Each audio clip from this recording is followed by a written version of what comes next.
Aku membuka seluruh baju dan masuk ke dalam kursi buatanku itu. Bisakah kamu bayangkan seaneh apa rasanya? Walaupun sedikit ketat, lama-kelamaan aku mulai terbiasa. Di dalam sana, aku tidak bisa melihat apa-apa. Aku berada di kegelapan total.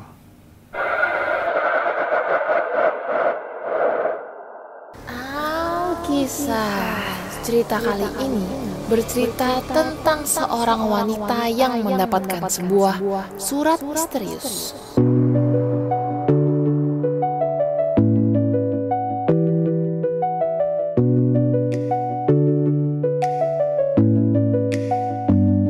Kisah ini dimulai dari ide gila seorang tukang kayu. Dia mengirim surat ke sebuah keluarga yang bahkan tidak mengenal dirinya. Akan tetapi, dia tetap mengirimkannya. Suatu hari, di kediaman keluarga Sarah, Sarah mendapatkan sepucuk surat tanpa nama yang ditujukan kepada Sarah. Anak sulung keluarga itu merupakan seorang karyawan bank. Surat dari siapa ini? Sarah pun membuka dan membaca isi surat tersebut bersama dengan adiknya di ruang keluarga. Halo, apa yang akan kamu baca akan membuat dirimu terkejut. Aku mau mengakui kejahatan yang sudah kulakukan. Aku tidak bisa menahan rahasia ini lagi. Aku mohon kepadamu untuk tidak berhenti membaca surat ini. Hah? Apaan sih ini? Mungkin dari penggemar kakak kali. Apaan sih kamu, Dik? Ya udah, lanjutin coba. Siapa tahu ntar ketahuan siapa yang kirim. Oke. Selama bertahun-tahun, aku bersembunyi dari dunia, dari semua orang. Wajahku sangat jelek sekali, terlalu jelek untuk dijelaskan. Kalau kamu melihatnya, pasti kamu akan terkejut dan ketakutan. Aku adalah makhluk yang sangat menyedihkan dan malang, karena aku tidak pernah tahu yang namanya cinta. Aku tidak pernah merasakan hangatnya sentuhan tangan orang lain. Kasian banget ya kak. Iya, tapi siapa ini? Udah, lanjut dulu kak bacanya. Aku memiliki keahlian di bidang membuat perabotan, terutama kursi. Aku yang memotong kayunya, menyusun, membuat senderan belakang, mengisi bantalan lengan, dan menjahit kain penutup. Aku merasa seperti seorang yang mempunyai tujuan hidup di saat aku sedang bekerja.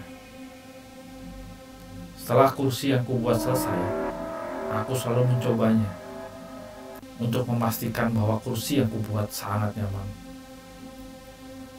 Membayangkan orang yang akan duduk di kursiku dengan nyaman memberikanku kesenangan yang luar biasa. Tidak seperti aku. Mereka orang-orang yang bahagia. Mereka memiliki orang yang mereka cintai dan orang yang akan mencintai mereka kembali. Terkadang ketika aku mengingat itu, aku merasa sangat sedih dan putus asa. Nah, itu cluenya kak. Siapa tahu teman kakak ada yang bisa bikin perabotan. Siapa ya? Nggak ada sih kayaknya. Mungkin kakak nggak inget kali. Kan kakak udah lama nggak ngumpul sama alumni sekolah kakak. Iya kali ya. Suatu hari, aku sedang mendesain kursi yang baru. Selagi bekerja, aku mendapatkan ide yang gila. Aku merubah desainnya dan membuat lubang yang cukup besar pada kursi. Lubang itu cukup besar untuk memuat satu orang. Tentunya pekerjaan itu tidak gampang. Lututnya tepat berada di bawah dudukannya. Dari kepala sampai ke perut berada di sandaran belakang. Seseorang bisa duduk di dalam situ tanpa ada yang tahu. Bahkan aku menambahkan lubang kecil untuk tempat menaruh makan dan minum. tempat menaruh pot untuk buang air kecil dan besar, agar bisa bertahan di dalam sana lebih lama. Begitu aku menyelesaikan semua itu, kursi itu menjadi rumah kecil. Ini yakin teman kakak? Kok makin lama makin aneh ya Mana ngomongnya? kakak tahu sih? Orang gak ada namanya. Karena penasaran, Sarah pun melanjutkan membaca surat itu. Dia ingin tahu apa sih tujuan surat itu. Aku membuka seluruh bajuku dan masuk ke dalam kursi buatanku itu. Bisakah kamu bayangkan seaneh apa rasanya? Walaupun sedikit ketat, lama-kelamaan aku mulai terbiasa. Di dalam sana, aku tidak bisa melihat apa-apa. Aku berada di kegelapan total. Tetapi aku masih bisa mendengar apa yang terjadi di sekitarku. Aku mendengar mereka mencariku, tapi tidak dapat menemukanku, walaupun aku ada di depan mereka. Semakin Sarah dan adiknya membaca surat itu, mereka merasa makin aneh. Mungkin ini kejahatan yang dia mau akuin kali kak. Dia kayak prank orang gitu kan ini. Mungkin kali ya. Coba kita lanjutin dulu ya bacanya. Dia belum selesai cerita nih. Beberapa hari kemudian, aku dan kursiku diangkat oleh beberapa orang dan dimasukkan ke dalam truk. Mereka menaruhku di sebuah toko perabotan. Tidak ada yang sadar bahwa aku berada di dalam kursi itu. Aku bagaikan kura-kura atau keong yang memiliki rumah. Hanya saja aku mempunyai kursiku. Begitu aku sampai, banyak orang yang mencoba duduk di kursiku. Aku tidak bisa memberitahumu berapa banyak pantat orang yang tidak aku kenal duduk di kursiku. Beberapa pantatnya besar dan gendut seperti ubur-ubur. Ada yang bertulang dan kecil seperti tengkorak. Ada yang kencang seperti karet. Ini orang beneran kak? Gak tahu. Kalau bener serem banget sih ini orang. Coba lanjutin lagi kak. Siapa tahu bercanda aja kali. Mana ada sih orang yang kayak gitu? Iya. Rasanya sangat enak. Aku bisa merasakan kehangatan mereka yang menembus bahan kursinya. Bahu mereka yang disandarkan di dadaku. Dan tangan mereka yang ditaruh di atas tanganku.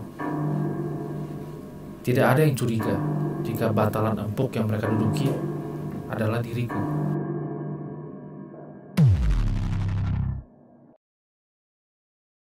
Sarah dan adiknya mulai merasa sedikit ketakutan karena merasa perilaku orang yang mengirim surat ini cukup aneh, seperti orang gila. Sebelumnya, karena wajahku yang jelek, orang-orang selalu menjauhiku. Tetapi, sekarang kulit mereka seakan menyentuh kulitku, walaupun melalui selapis kain yang tipis.